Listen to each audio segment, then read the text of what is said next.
भूकंप झटकार थरिला तुर्की सोमवार विलंबित राति तुर्की में शक्तिशाली भूमिकंपर झटका अनुभूत होती जार रिक्टर स्केल तीव्रता 6.1 रेकर्ड कर भूमिकंपर केन्द्रस्थल बालिकेसीर प्रदेश सिंधेरगी सहर जनापड़ी तेज भूमिकंप अति कम 3टी कोठा भुशुड़ी पड़ता सूचना मिली। तुर्कीर जरूरीकालीन प्रतिक्रिया संस्था कही कौन मृताहतर रिपोर्ट नहीं। इस्तानबुल, बुर्सा, मानेसा और इजमिर प्रदेश में भूमिकंप अनुभूत होती।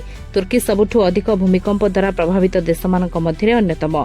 गत अगस्ट उत्तर पश्चिम प्रदेश बालिकेसीर सिंदेरगी 6.1 तीव्रतार भूमिकंप होता जो जड़े व्यक्ति मृत्यु होता और एकाधिक आहत होते। सेबेठारु ए अंचल छोट छोट भूमिकंप अनुभूत होती।